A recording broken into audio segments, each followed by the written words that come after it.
ഇന്ന് തന്നെ സബ്സ്ക്രൈബ് ചെയ്യൂ, നിങ്ങളുടെ പ്രിയപ്പെട്ട ഷോസ് കാണൂ. ഇവൾക്ക് ഒരേ നിർബന്ധം, അമ്മയെ കാണണമെന്ന്.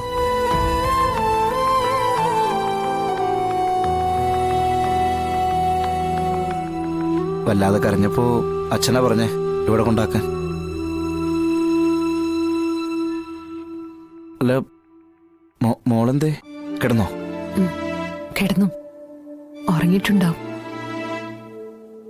ഉറങ്ങട്ടെ, എനിക്ക് പോയിട്ട് അല്പം ധൃതിയുണ്ട്. അല്ല മോനെ, ഇത്രയും പെട്ടെന്ന് എന്തായാലും വന്നതല്ലേ വിഷ്ണുവേട്ടാ, ഒരു 5 മിനിറ്റ് ഇരുന്നിട്ട് പോ. ശാരദാമ്മ, എനിക്ക് വല്ലാതെ ദാഹിക്കുന്നുണ്ട്. മോള അടുക്കളയിലേക്ക് ചെല്ല്. വെള്ളം ദേ മേശപ്പുറത്ത് എടുത്തു വെച്ചിട്ടുണ്ടേ. ശാരദാമ്മ ഇപ്പൊ അങ്ങോട്ട് വരാം. ചെല്.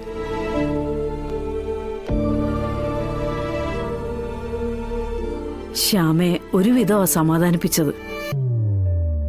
അവളുടെ മനസ്സ് ഒരുപാട് വേദനിച്ചിട്ടുണ്ട്.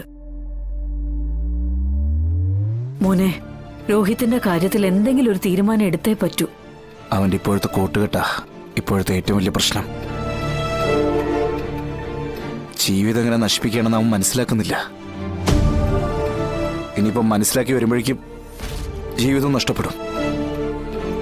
പക്ഷെ നമ്മൾ പറയുന്നൊന്നും രോഹിത്തിന് മനസ്സിലാവുന്നില്ലല്ലോ. ഒന്നുകൂടി ശ്രമിച്ചു നോക്കാം. അല്ല, ഇപ്പൊ എന്താ പറയാ? എനിക്ക് നിങ്ങൾ രണ്ടുപേരോടും പറയാനുള്ള ഒറ്റ കാര്യമേ ഉള്ളൂ.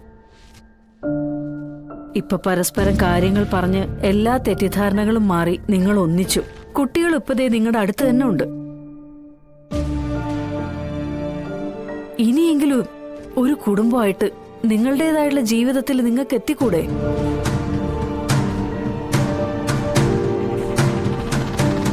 എത്ര നാളിങ്ങനെ മറ്റുള്ളവരുടെ ഇഷ്ടത്തിന് വേണ്ടി ഇങ്ങനെ മാറി നിന്ന് ജീവിതം കഴിച്ചുകൂട്ടും?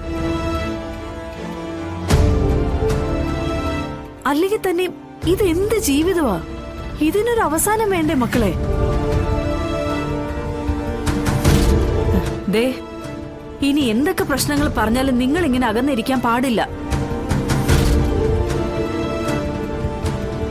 ജീവിതം ഒന്നേ ഉള്ളൂ മക്കളെ. അത് സർവേശ്വരൻ കനിഞ്ഞു നൽകിയ വരദാനമാ. അത് വെറുതെ നശിപ്പിച്ച് കളയരുത്. ഇന്ന് തന്നെ ഇതിലൊരു തീരുമാനത്തിൽ എത്തിയേ പറ്റൂ. പറഞ്ഞില്ലെന്ന് വേണ്ട. വിഷ്ണു അത് കഴിഞ്ഞ് ഇവിടുന്ന് പോയാ മതി. ശാരദാമ്മ എന്ന് വരുമോ? ദേ വരുന്നു മോളെ. നിങ്ങൾ തീരുമാനിക്ക്. നിങ്ങളാണ് തീരുമാനം എടുക്കേണ്ടത്.